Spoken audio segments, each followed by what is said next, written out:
Hello viewers, আশা করি সবাই ভালো আছেন। বন্ধুরা, আজকের ভিডিওতে আমি আপনাদেরকে দেখাবো যে বিকাশ অ্যাপ ছাড়া কীভাবে বিকাশ অ্যাকাউন্ট থেকে মোবাইল রিচার্জ বা ফ্লেক্সিলোড করবেন।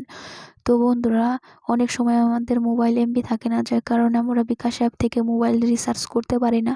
বন্ধুরা, এই ভিডিওটি যদি আপনি সম্পূর্ণ দেখেন তাহলে আপনি বিকাশ অ্যাপ ছাড়া এবং এমবি ছাড়া মোবাইল রিচার্জ করতে পারবেন। বন্ধুরা, মূল ভিডিওতে যাওয়ার আগে আমি আপনাদেরকে রিকোয়েস্ট করব, অবশ্যই আমাদের চ্যানেলটি সাবস্ক্রাইব করবেন।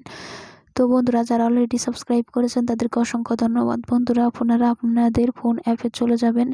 চলে যাওয়ার পর ডায়াল প্যাডে চলে যাওয়ার পর আপনি *247# উঠিয়ে কল দিয়ে দিবেন। কল অবশ্যই সিম দিয়ে দিবেন যে সিম আপনার বিকাশ অ্যাকাউন্ট খোলা আছে। কল দিয়ে দেওয়ার পর আপনি কি করবেন বন্ধুরা, 3 নাম্বারে দেখুন কি লেখা আছে, মোবাইল রিচার্জ। তো বন্ধুরা, এখানে দেখুন 3 লেখা আছে, 3 নাম্বারে মোবাইল রিচার্জ লেখা আছে। আপনি কি করবেন, এখানে 3 দিয়ে দিবেন। তো বন্ধুরা, আমি দিয়ে দিচ্ছি। 3 দিয়ে দেওয়ার পর সেন্ড, এই যেখানে সেন্ড লেখা আছে এই সেন্ডে ক্লিক করে দেবেন। তো আমি সেন্ডে ক্লিক করে দিলাম। সেন্ডে ক্লিক করে দেওয়ার পর জাস্ট ওয়েট। তারপর আপনি কোন সিমে মোবাইল রিচার্জ করবেন, রবি, এয়ারটেল, বাংলা লিঙ্ক নাকি গ্রামীণ ফোন নাকি টেলিটক, আপনি যে সিমেই মোবাইল রিচার্জ করুন না কেন তার পাশে যে নাম্বারগুলো আছে সেই নাম্বারটা এখানে বসিয়ে দিবেন। তো বন্ধুরা, আমি এয়ারটেলে মোবাইল রিচার্জ করবার জন্য এয়ারটেলের পাশে 2 লেখা আছে, এজন্য এখানে আমি 2 উঠিয়ে দেব। 2 উঠিয়ে দেওয়ার পর সেন্ডে ক্লিক করে দেবেন। সেন্ডে ক্লিক করে দেওয়ার পর এরকম ইন্টারফেস চলে আসবে। তারপর কি করবেন, আপনারা এখানে 1 উঠিয়ে দিবেন।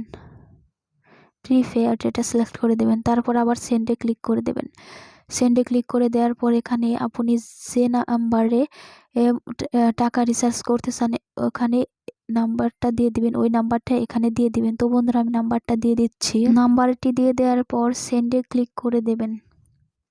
সেন্ডে ক্লিক করে দেওয়ার পর এখানে আপনি যত টাকা রিচার্জ করতে চান এখানে উঠিয়ে দেবেন। তো আমি উঠিয়ে দিলাম। তারপর আবার সেন্ডে ক্লিক করে দেবেন।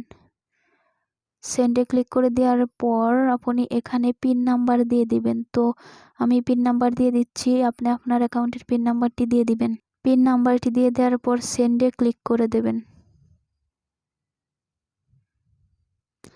সেন্ডে ক্লিক করে দেওয়ার পর দেখুন বন্ধুরা, এখানে এই যে receive mobile recharge request of টাকা 10 দেখতে পাচ্ছেন, টাকাটা রিচার্জ হয়ে গেছে। তো বন্ধুরা, দেখুন মেসেজও চলে আসছে, আমি আপনাদেরকে দেখিয়ে দিচ্ছি। এই দেখুন, রিসিভ রিচার্জ রিকোয়েস্ট অফ 10 দেখতে পাচ্ছেন, 10 টাকা। এভাবে আপনারা খুব সহজেই